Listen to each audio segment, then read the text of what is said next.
Saya Hairani dan teman saya Femi. Hari ini kita akan melakukan wawancara di Desi Shopee Express. Baik Pak, apa kabar? Baik, alhamdulillah baik sekali. Kalau Bapak dengan Bapak siapa? Saya Yogi, ini Kevin, ini Wildan. Bapak bekerja di mana Pak? Kita bekerja di Shopee Express, perusahaan ekspedisi di bawah PT Shopee sih. Sebagai apa Pak? Saya di sini sebagai control tower, CT. Ini Admin control tower. Ini juga admin. Bapak sudah berapa lama bekerja di perusahaan ini Pak? Kalau saya sekitar mau setahun, Habis tahun. hampir setahun. Kalau menjabat sebagai control tower berapa? Setengah tahun lah ada. Setengah tahun. Bapak kan sekarang menjabat sebagai kontrol itu kan Pak di PT Shopee ini. Bagaimana proses perjalanan yang Bapak tempuh untuk mencapai jabatan sekarang gitu? Dulu saya sih ngelamar jadi driver dulu. Ngelamar jadi driver, setelah beberapa bulan ada kekosongan posisi kan di Control Tower.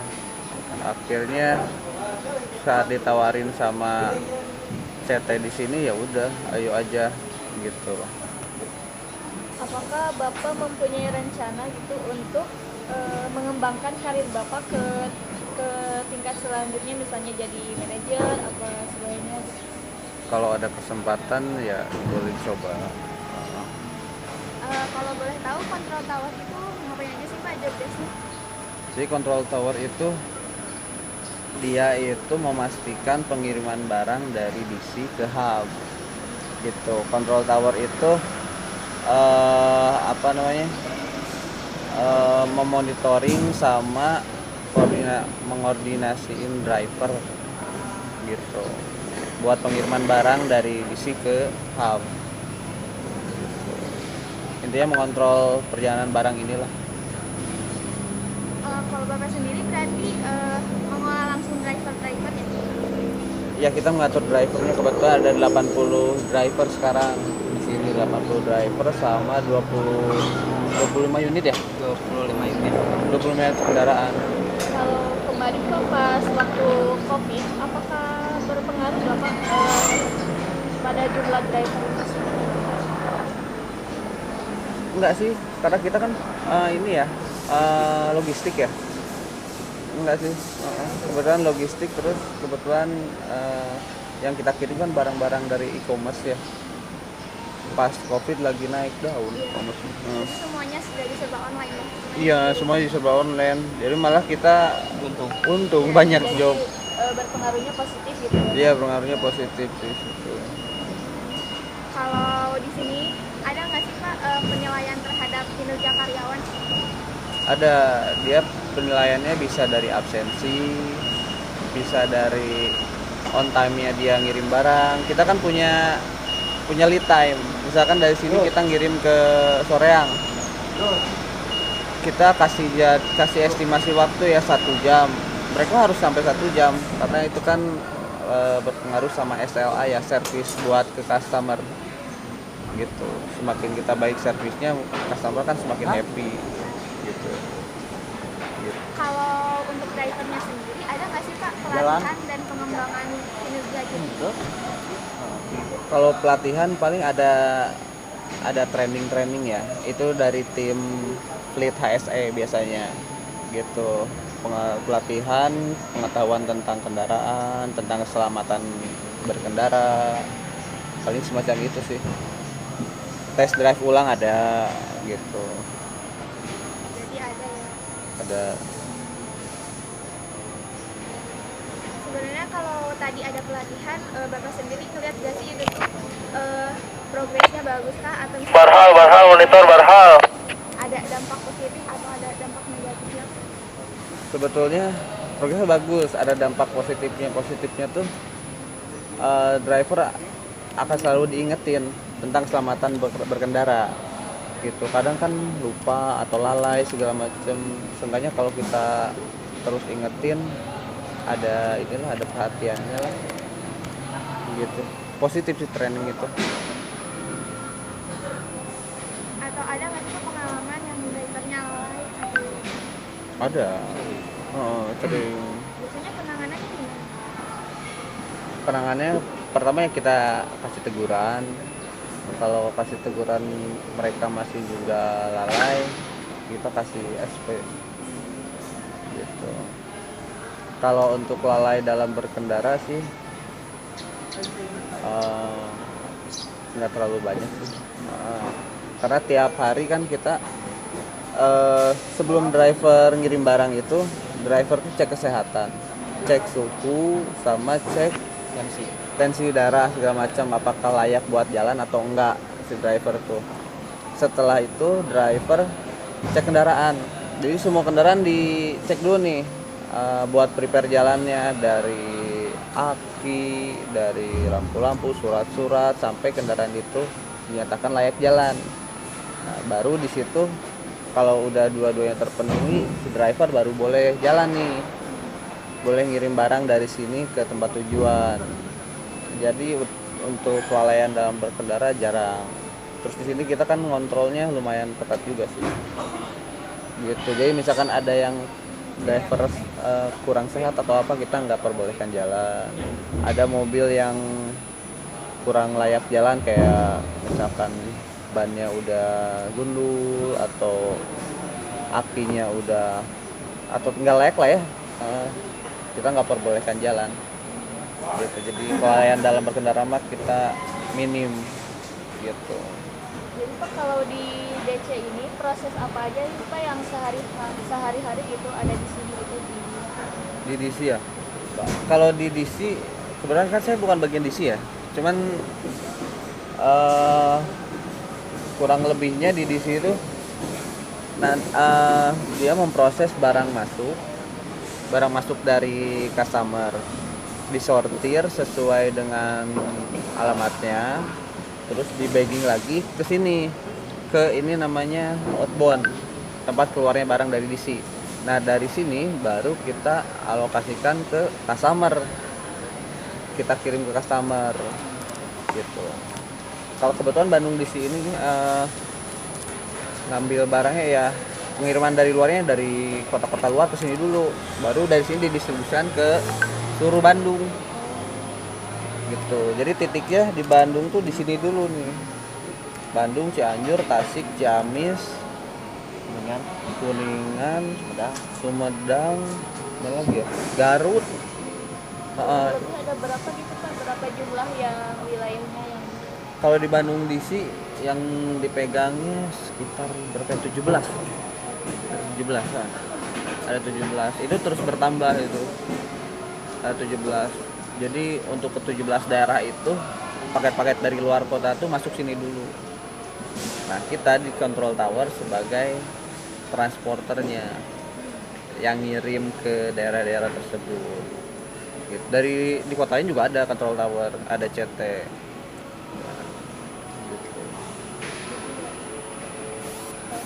Terima kasih ya Pak atas waktunya. Mohon maaf sudah mengganggu Bapak gitu ya, lagi bekerja gitu ya. Santai gitu. Ya. Oh ini admin bagian bagian ini apa? Dia nginput data semua trip driver ada di sini. Oh, ada adminnya juga. Ya. Ada adminnya, kita admin 4, CT-nya 4. Gitu. Dia bagian nginput data semua. Data kilometer, data trip, segala macam diinput, absensi, segala macam itu. Kalau buat admin gitu Pak, kan misalnya kalau ada yang mau ngelamar gitu, harus ada kriteria, harus bisa ini gitu. Sebetulnya kriteria ada, cuman kita biasanya belajar bareng lah. Belajar bareng, meskipun nggak bisa ya ayo kita belajar bareng sampai bisa semua gitu Pak. Ya.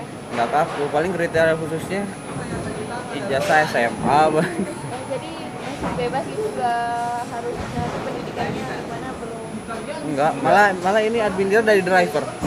Itu dari depan semua. Berkembang gitu ya Pak. Berkembang ya, di Shopee Express tuh berkembang. Di driver kita tawarin dulu siapa nih, misalkan ada kekosongan admin kayak kemarin ya, siapa yang mau jadi admin, nanti ada kandidatnya berapa orang, ya udah sok pekerjaannya gini, belajar aja dulu gitu. Nanti setelah itu pas proses HR manggil ya itu mah interview sendiri lah, cuman kita ngasih tahu aja job desk-nya seperti ini. Jadi ada kesetaraan juga ya Pak, Iya. nggak harus Enggak, sambil belajar aja.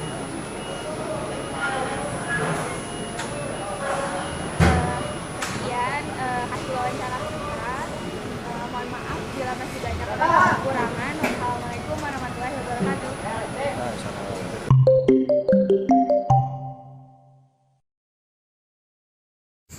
Assalamualaikum warahmatullahi wabarakatuh. Pada kesempatan ini izinkan saya perkenalkan diri. Nama saya Muhammad Tariq Bedoa Semantri dari kelas C5 Manajemen, mahasiswa dari Bandung Business School. Dan saya sendiri Lamdul Muriansyah dari kelas C5 Manajemen dari STMB Bandung Business School. Sekarang saya bersama Pak Arifin. Ya. Saya ingin menanyakan atau mewawancarai Pak Arifin yang sudah bekerja di suatu perusahaan, yaitu perusahaan apa Pak? Dunia tekstil. Dunia tekstil, PT Guna Mitra Prima ya Pak? Iya. Ya. Sebelumnya izinkan saya bertanya kabar Bapak, bagaimana Pak kabarnya? Alhamdulillah baik, sehat. Alhamdulillah. Iya. Bapak bekerja di PT GP sebagai apa Pak? Oh, untuk saat ini ya mungkin asisten manajer gitu ya. Asisten manajer. Iya. Bapak sudah berapa lama bekerja di PT Guna Mitra Prima ini Pak? Untuk sekarang ini Mas sudah hampir 4 tahun jalan. Cuma menekuni dunia tekstil itu udah hampir 20 tahun. Sudah 20 tahun. Iya. Udah lama. Dari tahun 90 sudah mulai berkecimpung di dunia tekstil ya, alhamdulillah lancar gitu. Sedangkan Pak untuk jabatannya sekarang udah berapa lama Pak menjabatnya? Udah dari pertama masuk. Oh dari pertama masuk. Ya, sampai sekarang udah 4 tahun. Udah 4 tahun. Berjalan.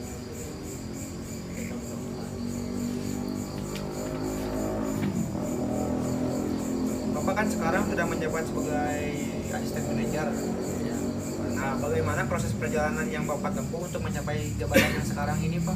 Oh, perjuangannya ya sangat luar biasa karena kita menekuni dunia itu dan mencapai titik ya saya udah alhamdulillah bilang syukuri gitu ya, itu dari bawah kita dari nol kita berjuang untuk menekuni dunia itu ya, alhamdulillah. Di samping kita kerja keras itu ya kita harus berdoa ya untuk dilancarkan dan dimudahkan rezekinya gitu. Kan sekarang Bapak menjabat sebagai asisten manajer. Apakah Bapak ingin mengembangkan ke tahap yang selanjutnya gitu Pak? Jadi manajernya atau yang lebih tinggi lagi gitu? Atau gimana? Kalau misalkan ini kan rezeki ya, kalau misalkan cita-cita itu bisa juga kita pengen ke sana, cuma kadang kita melihat dari umur. Kalau umur ya Bapak kan sekarang udah di atas 50 ya, kemudian itu secara psikologis itu ada mulai berkurang ya, fisik terus kemampuan IQ itu mulai berkurang ya, mungkin ya kita mungkin kalau dunia teknikal itu mungkin 55 tahun itu mungkin udah pensiun ya gitu ya, atau 60 tahun masih bisa aktif ya, alhamdulillah gitu. Cuma kebanyakan tuh yang 5 tahun udah pensiun rata-rata yang 9 tahun. Begini ya Pak, Pak Arifin, pasti kan setiap perusahaan memiliki kriteria untuk menilai kinerja karyawannya. Iya. Jadi kriteria seperti apakah yang ditetapkan oleh perusahaan Bapak ini? Oh ya, mungkin intinya tuh kita lihat dari cara kerja, terus kreativitas dari wadah karyawan tersebut ya, mungkin dari cara kerja, terus attitude itu yang benar, terus harus menuruti peraturan perusahaan gitu ya. Pasti nomor satu ya Pak. Nomor satu ya, menuruti peraturan perusahaan, karena kalau misalkan kita nggak ada peraturan ya mungkin hasilnya tidak akan menghasilkan yang bagus gitu. Karena kan kita melihat dari kinerja anak-anak kan kita dilihat dari sehari-hari gitu. Mungkin dari apa kalian tersebut mungkin ya yang lihat itu mungkin kadang anak-anak kadang yang kurang aktif sama yang aktif gitu, yang pasif gitu ya. Jadi kita lebih melihat dari setiap harinya gitu, oh si anak agak rajin, nah kita kembangkan biar gimana biar bisa agak maksimal dia bagus, potensi bagus dan bisa mau belajar tentang dunia tekstil tersebut. Jadi enggak semua karyawan itu bagus, cuma gimana kebiasaan pada waktu masih belum kerja itu kan ada yang kurang di lingkungan masing-masing kan ada yang malas, ada yang rajin gitu ya. Nah, di situ mungkin dari karakter tersebut itu muncul di perusahaan gitu bisa juga. Iya. Menurut Bapak, ada tidak kelebihan maupun kekurangan dari penilaian terhadap kinerja karyawan? Ada. Jadi setiap karyawan tersebut tuh masing-masing ada kekurangannya masing-masing. Jadi di sisi lain dia rajin, ternyata di sisi lain ceroboh terhadap bersihan, persiapan dalam proses. Dari situ ceroboh, dia rajin, cuma kadang tidak sesuai cara kerja itu nggak menurut SOP gitu. Misalkan dari kita mau proses start awal itu bagaimana persiapan mesin, persiapan kain yang mau diproses itu. Nah dari situ kadang jadi kurang menuruti aturan SOP-nya gitu. Kadang juga ada yang males tapi rajin ada gitu. Ya campuran sih, cuma kita selalu menekankan untuk kinerja setiap harinya gitu. Apakah perusahaan memiliki program untuk pelatihan dan pengembangan untuk kinerja karyawan Pak di perusahaan? Untuk sementara ini memang tidak ada training ya. Kita langsung terjun di lapangan. Nah kita memberikan itu langsung praktek di lapangan. Bagaimana cara operasional mesin itu bagaimana cara menjalankan dan mematikan dan fungsi-fungsi daripada obat yang mau dipakai di mesin tersebut itu. Chemical ya. Dari proses yang tadi Bapak sebutkan itu tujuannya untuk apa Pak terhadap karyawan? Ya sebenarnya itu bagus untuk karyawan ya. Jadi kalau karyawan pengen maju ya itu harus belajar dari cara kerja mesin. Jadi fungsi-fungsi obat itu bagaimana, terus kalau Bapak kan itu kan di dunia pencelupan. Jadi mungkin kalau melihat warna itu ya mungkin harus bisa, itu nomor satu. Jadi kita nggak boleh buta warna, nomor satu. Kedua itu harus bisa mengatasi masalah dalam proses. Misalkan ada kendala masalah warna, nah kita itu warna jauh itu bagaimana caranya, nah itu harus bisa di situ. Nah kedua fungsi-fungsi daripada obat atau istilahnya itu aksesoris, jadi zat pembantu itu ada fungsinya buat apa aja gitu kan ada. Jadi misalkan dari pencelupan itu ada namanya antimigrasi, itu bagaimana fungsinya pakai apa, terus ada urea, ada kesadaran air gitu. Jadi kondisi pH itu bagaimana, itu harus penjabaran harus ada gitu khusus di pencelupan. Termasuk pada program pelatihan itu? Iya, jadi langsung praktek di lapangan aja sih. Langsung praktek aja? Ya lebih bagusnya itu yang perusahaan yang bagus itu kita training selama seminggu. Training selama seminggu? Tetap di ruangan khusus, lah kita melakukan training. Nanti udah seminggu kita langsung ke lapangan. Cuma di sini kan jarang langsung ke lapangan. Proses tersebut itu Pak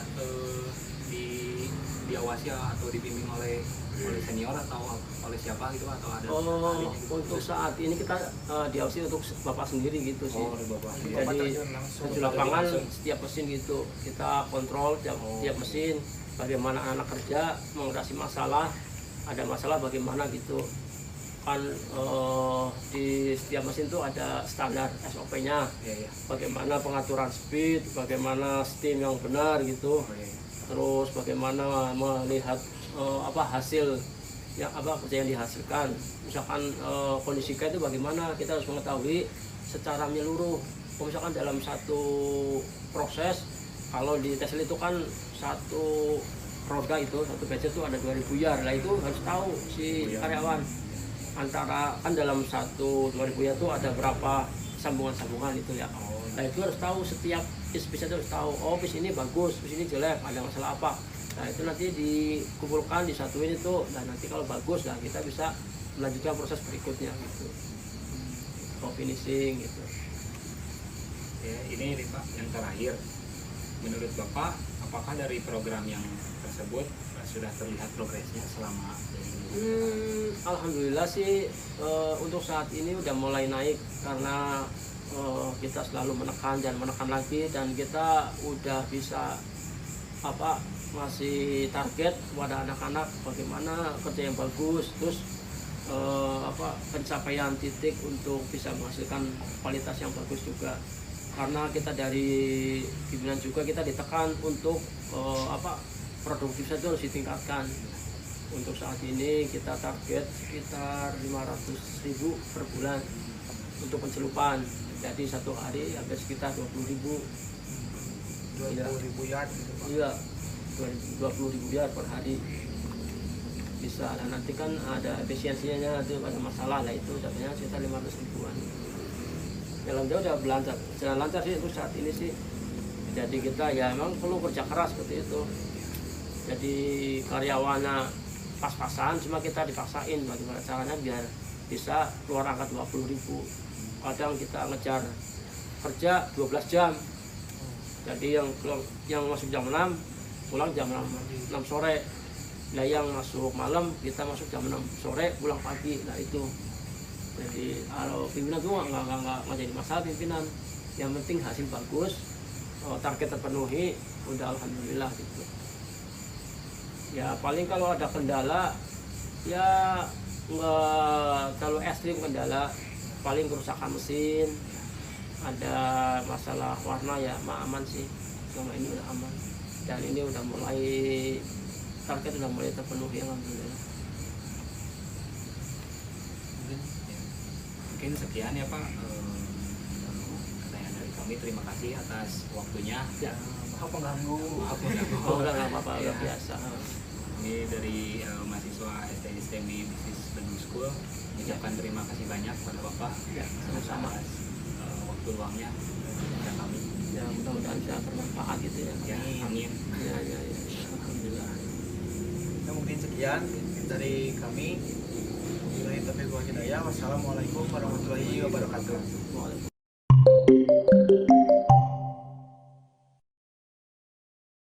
Assalamualaikum Ibu, bagaimana kabar Ibu hari ini? Waalaikumsalam warahmatullahi wabarakatuh.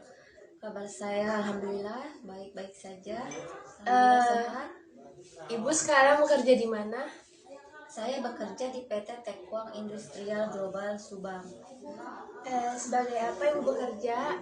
Saya kebetulan sudah diangkat sebagai TL yang mana di situ saya memimpin kinerja dari semua operator. Sudah berapa lama Ibu bekerja di perusahaan tersebut? Saya sudah mau 6 tahun bekerja di perusahaan tersebut. Sudah berapa lama Ibu menjabat sebagai TL atau team leader? Saya menjabat tim leader sudah mau 5 tahun. Ibu kan sudah menjabat sebagai tim leader di PT Tekwang Industrial ini. Nah, bagaimana proses perjalanan yang Ibu tempuh untuk mencapai jabatan sekarang? Proses yang saya tempuh memang cukup panjang dan mungkin prosesnya dari nol. Saya bekerja dari situ, mulai melamar dari nol, merintis semua kinerja saya, totalitas saya, dan tanggung jawab saya, terutama absensi, disiplin kerja saya harus benar-benar diterapkan, dikerjakan sesuai dengan aturan dan perusahaan yang ditentukan. Apakah Ibu mempunyai rencana untuk mengembangkan karir ke tahap selanjutnya, misalnya menjadi supervisor? Insya Allah dengan kemampuan dan totalitas saya, apabila saya dapat bisa memimpin kinerja saya dengan baik, kenapa tidak? Begini, Ibu pasti setiap perusahaan memiliki kriteria untuk menilai kinerja karyawannya. Jadi kriteria seperti apakah yang ditetapkan oleh perusahaan Taekwang? Kriterianya mungkin ada beberapa poin, yang terutama disiplin, tanggung jawab, dedikasi tinggi, absensi, dan kinerjanya yang dinilai sama saya. Menurut Ibu, ada tidak kelebihan maupun kekurangan dari penilaian terhadap kinerja karyawan di perusahaan Taekwang? Tentunya ada. Sebagian besar mungkin saya yang kurang baiknya diperbaiki, yang sudah baiknya totalitaskan di situ. Apakah perusahaan memiliki program untuk pelatihan dan pengembangan untuk kinerja karyawan? Ada. Bagaimana proses program pelatihan yang sudah diterapkan? Proses yang kami diterapkan di perusahaan, pertama kita melihat dari semua karyawan, merekrut karyawan, dan dari skill kemampuannya. Kedua, dari absensinya. Itu yang menjadi moto dari kami. Dimanapun perusahaan ingin mengharapkan karyawannya yang totalitas, kinerjanya, tanggung jawabnya, dan kedisiplinannya. Bagaimana proses program pengembangan yang dilakukan perusahaan? Kami berprogram untuk memajukan apa yang menjadi daya jual kami, yaitu sepatu Nike yang dimana global sangat luas untuk jangkauan ke luar negeri. Maka dari program-program kami yang akan diterapkan sesuai dengan perusahaan, kami akan membuat sepatu sebagus-bagusnya dan ada nilai jual yang tinggi di setiap negara-negara atau yang kami ajukan, yaitu semua untuk global. Sebagai tim leader, bagaimana Ibu menanggapi tentang progres yang sudah dibuat oleh perusahaan? Yang saya nilai dari progres perusahaan cukup bagus, cukup baik, dan itu membuat kami selalu tetap semangat untuk bekerja. Bahkan kami selalu ingin mendedikasikan apa yang harus perusahaan terapkan, maka kami akan lakukan. Semana mestinya harus punya daya jual tinggi di mata negara-negara yang kami ekspor nantinya, dan jangan mengecewakan apa dari buyer kami itu. Sekian dari saya, terima kasih atas penjelasan Ibu, dan saya belajar banyak dari Ibu bagaimana menjadi tim leader. Terima kasih, Bu. Mari sama-sama. Terima kasih, Adik cantik.